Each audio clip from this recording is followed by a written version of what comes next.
A labaran namu ne za mu fara da zango ne akan iyakar China da India. Ga waɗanda ba su sani ba, Beijing da New Delhi sun dauki 'yan shekaru suna sa'insa akan iyakar su. An sha samun fada tsakanin sojojin India da China akan iyaka. An yi zama kala-kala don marora wannan rikici, amma abin ya ci tura. A wannan karan ma an ƙara yin wani zaman tsakanin ministan harkokin wajen China Wang Yi da takwaransa na kasar India S.J. Shankar a kasar Laos. Bayan halartar taron wata kungiya da ake kira da ASEAN, kungiyar gamayyar kasashen kudu maso gabashin Asiya. Tambaya ita ce, shin wannan ganawa tasu za ta kawo matsala a tsakanin su kuwa? To kafin ku cikakken labarin ga wasu kanun labaran. Akalarsa a takarar shugabancin kasar Amurka ta koma kan 'yar takara Kamala Harris bayan da ubangidanta ya janye ya bar mata kujerar. A yanzu haka tana so a hada su muhawara da Donald Trump, amma yana ja da baya. Kasar China ta dakatar da gina bututun danyen manta a kasar jamhuriyar Niger sakamakon rashin tsaro da kuma rikicin da Niger din take da kasar Benin. Kazalika za ku cewa lauyan habarran shugaban kasar jamhuriyar Niger Mohamed Bazoum ya ce akwai yiwuwar Bazoum ya fuskanci hukuncin kisa. Labaran zamtattuna akai kenan a cikin bidiyon namu na yau.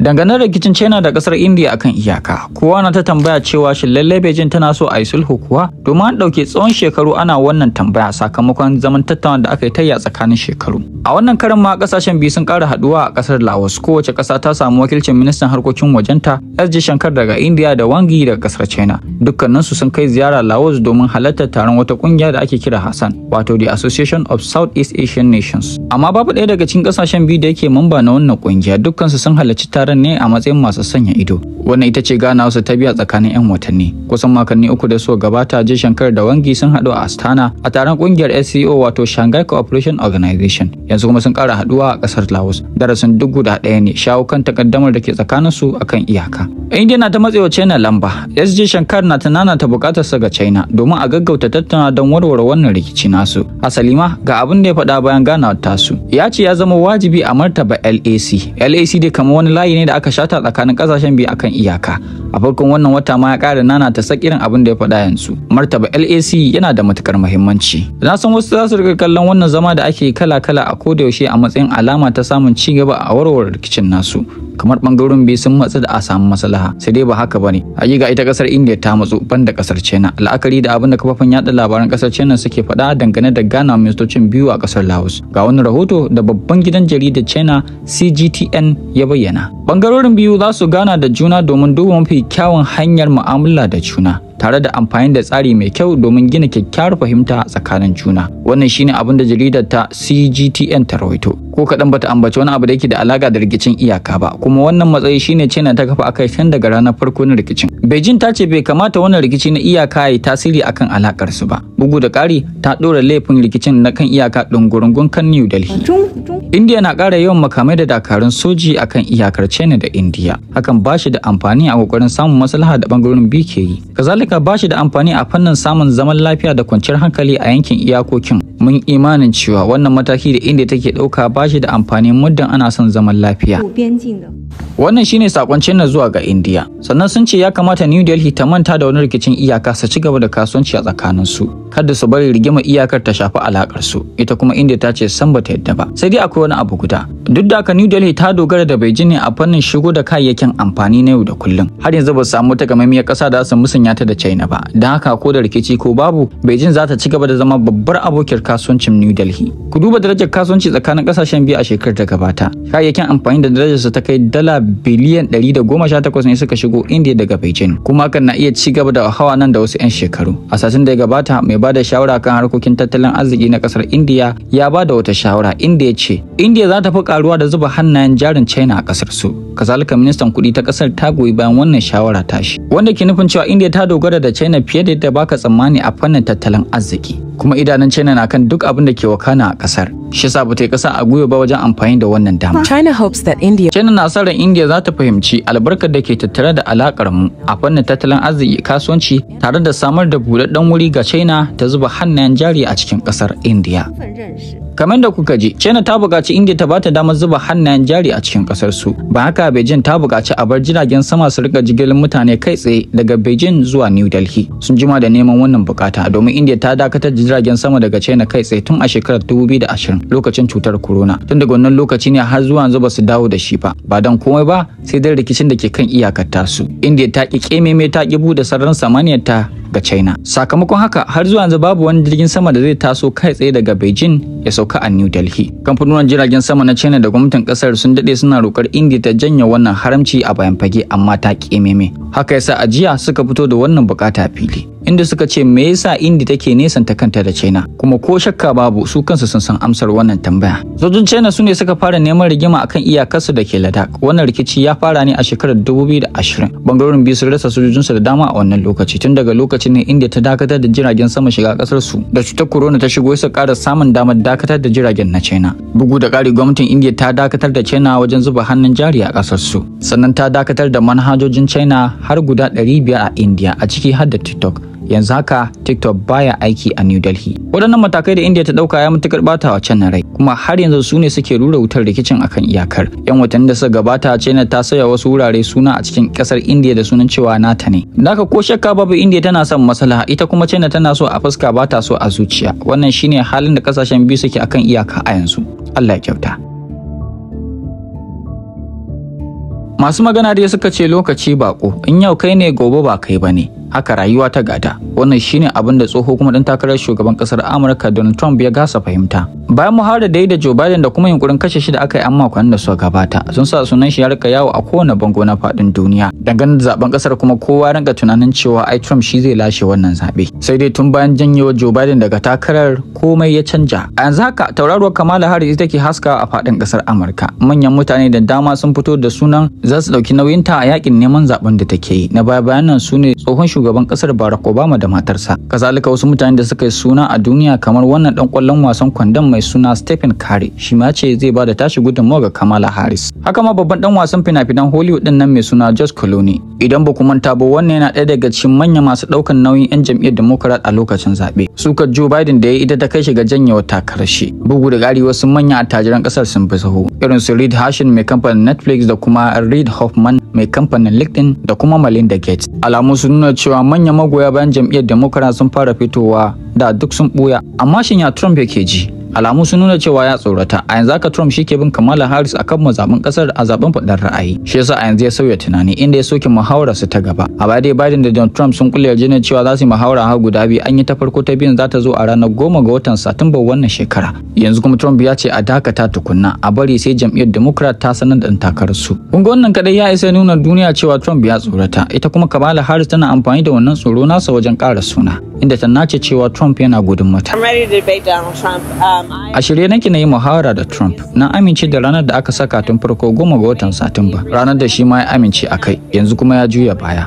Amma kuma menene ni dai a shirye nake. Ina ganin 'yan ƙasa na da 'yancin sanin wanda ya fi cancanta a wannan takara ta hanyar yin muhawara. In this race, on a debate stage, Wato dai Trump ya tsorata ko kuma mu ce jam'iyyarsa ta Republicans ta tsorata, domin tun farko Biden suka shiryawa, ita kuma Kamala Harris ta zo ba zato ba tsammani. A yanzu dai abu biyu suke amfani da shi a wajen yakin neman zaɓe. Za su magance wariyar launin fata da matsalolin dokoki. Ana cikin haka kuma wanda Trump ya zaba a matsayin mataimaki JD Vance ya ƙara ɓata musu lissafi. Domin wani tsohon bidiyonsa da ya daɗe da yi yanzu ya karaɗa shafukan sada zumunta inda yake kiran Kamala Harris da mai bakar zuciya mara haihuwa macen mage. Hakan kuma shi ya ƙara wa Kamala Harris magoya baya musamman ma mata, inda suka riga ɗaukar mage suna ɗaukar hoto tare da yin amfani da wannan hotuna wajen yi mata kamfen. A ciki har da babbar mawaƙin nan mai suna Taylor Swift, sananniyar mawaƙiya ce a faɗin duniya. Ita ma bata da 'ya'ya kuma tana da maguna. Da haka yanzu ya rage wa JD Vance, idan ya bata hakuri za ta yi nasara akan shi, in kuma ya ki hakan zai rurutar fushin da 'yan kasar suke yi. Shi yasa a farkon wannan bidiyo na ce lokaci bako. Wannan mutumin makonni biyu da suka gabata labarin sa ake ta ko ina a matsayin abokin Trump. Yanzu kuma shi kanshi Trump na kallon sa a matsayin babbar matsala. Yayin da ita kuma Kamala Harris ke ci gaba da samun magoya baya a fadin kasar, amma ban da matasa. Ba dan komai ba sai saboda wasu dokoki da Biden ya kafa dangane da yakin Isra'ila da Gaza. Sun yi Allah wadare da goyon bayan da Biden yake nuna wa Isra'ila tare da basu makamai. A yanzu sai Kamala Harris take amfani da wasu dabaru guda biyu domin sake sayo zukatan matasan kasar. Na farko, ta bude account a shafin sada zumunta na TikTok. Kuma da dukkan alamu hakan ya fara aiki. Domin account din Biden ne na campaign na TikTok da ke da mabiya 440 a baya. bayan ta maye gurbinsa kuma a yanzu haka yana da mabiya miliyan 1.900. waɗannan mabiya an same su ne a tsakanin kwanaki 5 kacal, wanda ke nufin cewa ko shakka babu matasan ƙasar sun fara son ta. Dubara ta biyu da ta yi amfani da shi shine kakkausan kalamai kan ayyukan da Isra'ila ke yi a Gaza. Prime Minister Isra'ila Benjamin Netanyahu ya gana da Kamala Harris a ranar Alhamis da ta gabata a ziyarar da ya kai zuwa ƙasar. Ga kuma abin da ta ce a yayin ganawar tasu. Ba za mu iya kawar da kawunan mu kan wannan tashin hankali. Ba za mu taɓa bari mu zama marasa tausayi ba. Da haka ba zan yi shiru ba, kuma na nuna damuwa ta ga Prime Minister Isra'ila dangane da mummunar wahalar da mutane ke ciki a Gaza, haɗi da mutuwar dubbannan mutane waɗanda ba su ji ba su gani ba. Sannan na bayyana damuwa ta a fili akan yadda aka bari al'amuran jin kai ya mutu a can. Far too many innocent civilians. And I made clear my serious concern about the dire humanitarian situation there. To kun ji, amma ta ne za mu yarda da wannan kalamai nata, domin ita ce mataimakiyar Joe Biden, ita da shi suka haɗu suka yanke hukunci, ita da shi suka goyi bayan Netanyahu a yakin da yake, ita da shi suka ci gaba da bashi makamai. A sakamakon haka Falastinawa sama da 40,000 ne suka rasa rayukansu a Gaza. Don haka tana da hannu dumu-dumu a wannan yaki, ba za ta taɓa iya nesanta kanta da shi ba. Marasa tunani su kaɗai za su iya bari a juya musu kwakwalwa. Don haka kada wanda ya sa ran cewa wai bayan ta ci zaɓe za ta sauya wasu abubuwa, babu abin da zai canja. Yarjejeniya ce tsakanin su ta sai an samar da ƙasar Yahuda guda ɗaya ko ta halin kaka, kuma suna da muradi a gabas ta tsakiya, shi yasa suke ci gaba da basu goyon baya 100%. Yanzu kuma bura mu leƙa jamhuriyar Nijar, inda ƙasar China ta dakatar da gina bututunta a ƙasar Nijar din sakamakon hare-hare 'yan ta'adda. An sa ran cewa wannan bututu zai haɓaka fitar da ɗanyen mai Nijar zuwa kasuwar duniya, amma saboda hare-haren da bututun ke fuskanta hakan ya tsaya cik. Bugu da ƙari, bututun na tsakiyar takaddama tsakanin jamhuriyar Nijar da Benin. Wannan bututu dai yana da nisan kilomita 2000 da ya fara daga tushen danyen man jamhuriyar Nijar da ke Agadam, ya dasa aya a tashar jiragen ruwan Same da ke Benin. Tashar jiragen ruwan ta Same yana da matukar muhimmanci ga jamhuriyar Nijar a fannin fitar da manta zuwa kasuwar duniya. Amma bayan juyin mulkin da ya gudana a kasar a shekarar ta gabata, alaka tsakanin Benin da jamhuriyar Nijar ta fuskanci tangarda, wanda ya kai ga Benin ta toshe wannan bututu. A farkon wannan wata dai bangaren biyu sun amince da zaman tattauna domin samun maslaha tsakaninsu. Amma kafin hakan ya yi sai 'yan ta'adda suka kai wa wannan bututu hari. Bututun man da ya fuskanci har-hare na 'yan bindiga da ke son a dawo da haɓararren shugaban ƙasar Muhammad Bazoum da wasu kungiyoyin 'yan ta'addan da ke da nasu dalilan daban-daban. Kamfanin harƙallan man fetur ɗin China na ƙasa da ƙasa mai suna CNSPC ya yi ikirarin cewa rashin tsaron da bututun yake fuskanta yana ɗaya daga cikin dalilan da yasa ya dakatar da harƙallan man su a jamhuriyar Nijar. Kamfanin ya ƙara da cewa ya dakatar da ma'aikatan da ke masa aiki na wucin gadi har sai an samu kwanciyar hankali, amma kuma zai ci gaba da biyan waɗannan ma'aikata har zuwa wannan lokaci. A watan Afrilun wannan shekara ne gwamnatin mulkin sojin jamhuriyar Nijar ta kulla wata yarjejeniya da kasar China ta rancen dala miliyan 400. A bisa dokokin yarjejeniyar, Nijar za ta biya waɗannan kuɗaɗe da ɗanyen manta tsakanin watanni 12 tare da ƙarin kuɗin ruwan kaso 7 cikin 100. A yanzu haka dai Nijar na iya samar da gangan ɗanyen mai 20,000 ne a kullum domin sayar da shi a kasuwar cikin gida. Amma shi wannan bututu zai taimaka mata wajen ƙara yawan adadin zuwa 90,000 a kullum. Masana sun ce hakan zai taimaka wa ƙasar a fannin samun kuɗaɗen shiga tare da murmurewa daga takunkumin da ƙungiyar ECOWAS ta ɗora musu 'yan watannin da suka gabata. Amma saboda rashin tsaron da bututun ke fuskanta da rikicin da ke tsakaninsu da makwabciyarsu Benin, hakan ba zai yiwu ba a yanzu har sai idan an warware waɗannan matsaltsalu.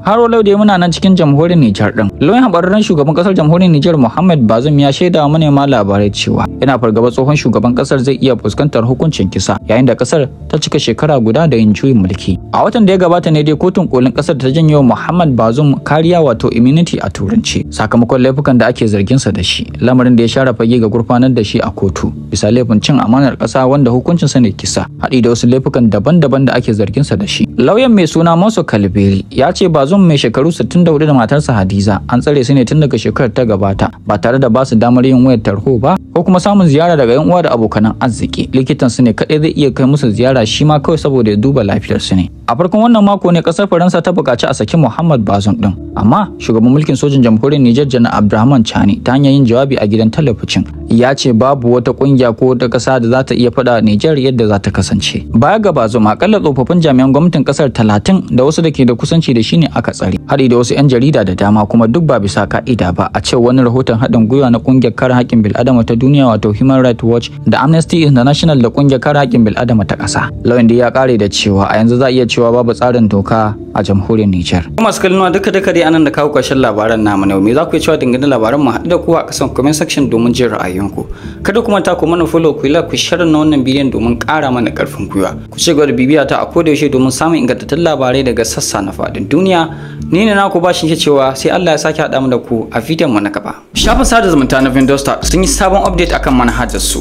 Kafin kalli wannan bidiyon zuwa ƙarshe ka fara zuwa kai update na manhajar sannan ka dawo ka ci gaba. Yanzu da kuka update na manhajar za ku gaba da sabbin abubuwa. Na farko dai a duk lokacin da wani ya follow ɗinka ko ya like ko ya ma comment a bidiyon ka za a turo ma sako ko da a ce baka buɗe manhajar ba. Ko kuma za ka iya duba manually da kanka ta hanyar shiga manhajar taɓa wannan alama ta ƙararrawa wato alama notification ka duba gabaki da sakon da ka samu. Na biyu yanzu cikin sauki za ku iya ɗora bidiyo ku samu views ku samu comment da like. Wanda ba san yadda ake ɗora bidiyo ba ku zo ku taɓa wannan alama ta plus za ku ga post da kun taɓa za ku je ku ɗora duk irin bidiyon da kuke so. Sannan akwai wani abu mai matukar muhimmanci da nake so in nuna muku ba komai bane illa alamar verify wato verification badge yana da matukar amfani. Na farko dai idan kana da alamar verify a shafinka na Vendostar cikin sauri za ka rika samun views domin algorithm ɗinsa zai rinka tallata maka bidiyon ka kuma yadda kake samun masu kallo haka za ka rinka samun yancin ka. Na biyu za ka iya ɗora bidiyo ɗaya har guda 7 a rana guda a matsayin ka na mai verify idan baka da verify kuma ba za ka iya ɗora bidiyoyi su kai hakan ba. Na uku ba za ka ka'idan cewa mabiyanka adadin gifts ɗin da za su iya baka ba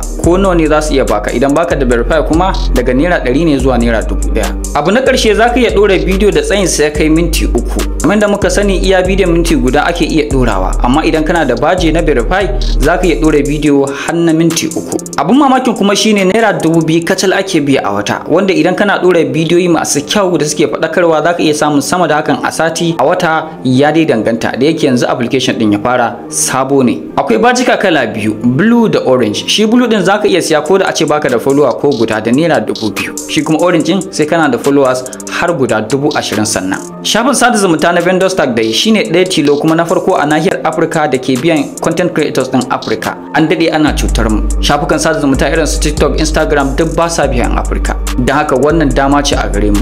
Kuma maza ku sauke wani manhaja akan wayoyinku ta hanyar garza zuwa Play Store ko App Store. Sannan kada kuma ta ku follow ɗina a can @BashTV Hausa. Mu jame da ku a Vendostar.